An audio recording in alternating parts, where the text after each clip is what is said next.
هنقطع كده قطعة بس عشان ايه نشوف الجمال والحلاوة. شايفين طبقاتها جميلة لذيذة مغذية جدا، بسكوت من تحت والطبقات التانية طعمها حلو قوي، يا ريت تجربوها هتعجبكم. خطيرة خطيرة خطيرة بصراحة، جميلة جمال ملوش مثال. ازيكم عاملين ايه؟ يا رب تكونوا بخير. النهارده هنعمل احلى صينيه بطاطا بالبشاميل، طريقه سهله وبسيطه. هنعملها صينيه. انا قبل كده عملت البطاطا بكذا صوره، يمكن الصور تبان دلوقتي على الشاشه معاكم، بس المره دي احنا عملناها بطريقه سهله وبسيطه وحلوه قوي، وهتعجبكم كمان. طريقه التقديم بتاعتها حلوه قوي. بس ساعتها طبعا ايه، ما تنسوناش باللايك والشير والاشتراك في القناة. ويلا نبدأ فيها على طول ونشوف طلعنا البطاطا بالبشاميل بالجمال والحلاوة دي. عملناها 3 طبقات، طبقة من البسكوت من تحت، والطبقة اللي في النص البطاطا، والطبقة الأخيرة طبقة البشاميل. ساعتها بقى ما تنسوناش باللايك والشير. معايا 4 بكاو من البسكوت بتاع المدرسة، يعني بنستثمر البسكوت اللي العيال ممكن ما ياكلوهوش، هنأكله لهم بطريقة تاني احلى من ان هم ياكلوه كده بسكوت سادة. هكسره ونعمه، يا اما في المطحنة يا اما في الكبة او بالهون، وتطحنيه ناعم قوي. هناخده زي ما هو كده، لو انت مش هتطحنيه في الكبة ولا في المطحنة، وهنكسره بالهون كده وزي ما هو في العبوة بتاعته، هينعم معاكي وفي نفس الوقت هيبقى محفوظ جوه العلبة بتاعته. بعد ما طحناهم زي ما هم في العلبة بتاعتهم او في الكيسة بتاعتهم بكل سهولة، هناخده كده عشان نفتحه، وهنفضيه في الطبق اللي معانا ده. طبعا لو لقينا اي حاجة ما اتطحنتش كويس نطحنها، هندوس عليها برضو بالهون زي ما عملنا وهتنعم معايا وتبقى زي الفل. هيبقى معايا 3 معالق كبار من السمنة البلدي. طب ما فيش سمنة بلدي، اي سمنة، بس بصراحة السمنة البلدي طبعا لا يعلى عليها، طبعا معروفة في اي حاجة. غير كده احنا مش هنستخدم الزبدة، عشان الزبدة الناس اللي بتشتكي ان البسكوت بيحجر معاها، لا السمنة بتخلي البسكوت معاكي ناعم، فهنحط سمنة.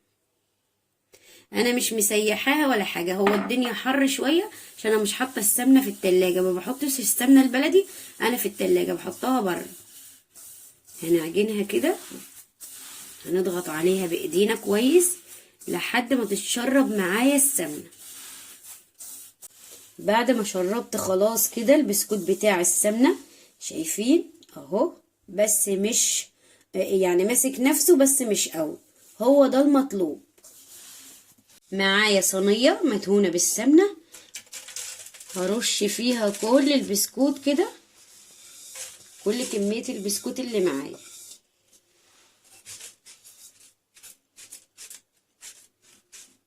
هعمل طبقة كده حلوة من البسكوت. هيبقى معايا اكتر من 2 كيلو بطاطا. طبعا دلوقتي هنقشرها، هنبتدي كده نقشرها. شايفين انا جايباها حجم كبير يعني عشان سعرها، طالما كده كده هسلقها فهستفاد السعر الحلو. تقدري تستخدمي النوع التاني من البطاطا، وتقدري تستخدمي البطاطا اللي هي طالعه ايه مسخه. لو جبت البطاطا وطلعت مسخه تستخدميها في الوصفه دي. قشرناهم هنقطعهم مكعبات.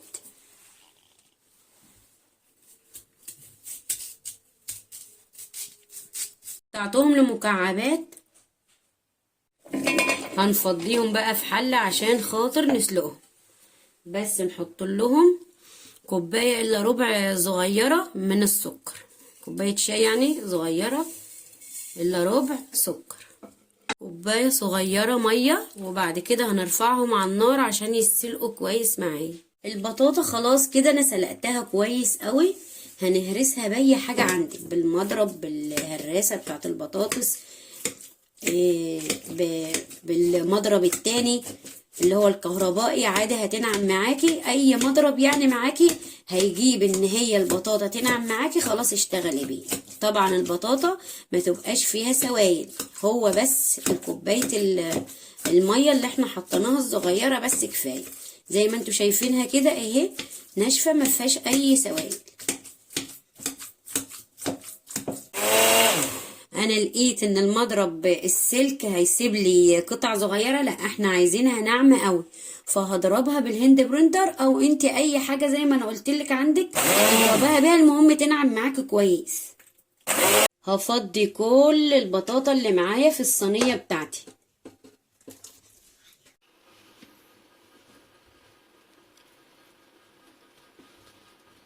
شايفين كده؟ نحط البطاطا ونسويها بكل جوانب الصينيه مظبوط قوي.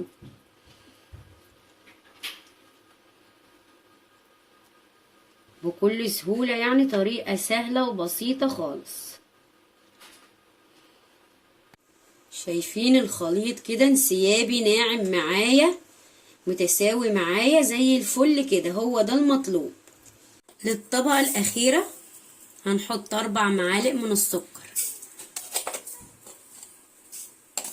2 3 4، كوباية ونص من اللبن،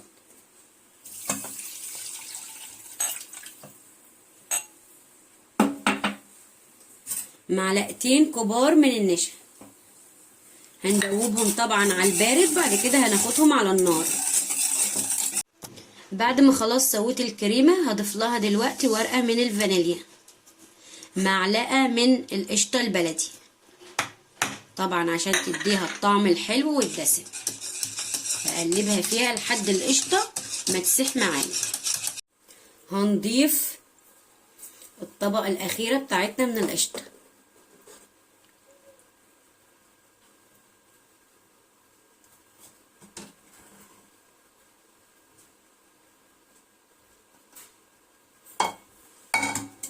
شايفين كده؟ سوي الصينية، طبعا كل حاجة مستوية فيها هندخلها الفرن تاخد لون بس. بعد ما خلاص طلعت من الفرن شايفين جميلة ازاي، واخدة اللون الحلو ده ازاي. هنبتدي نقطعها، بس طبعا نكون بردناها على الاخر، حطيناها على الاقل في التلاجة لمدة ساعتين.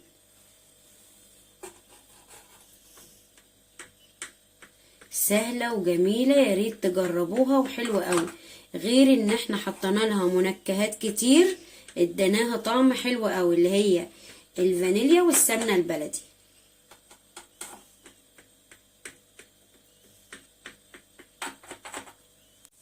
هنطلع كده حتة عشان نشوفها. شايفين ما شاء الله جميلة ازاي، روعة، سهلة وبسيطة. احلى بطاطا بالبشاميل تعمليها الوصفة دي، وسهلة وجميلة اوي. متنسوناش بقى باللايك والشير والاشتراك في القناة.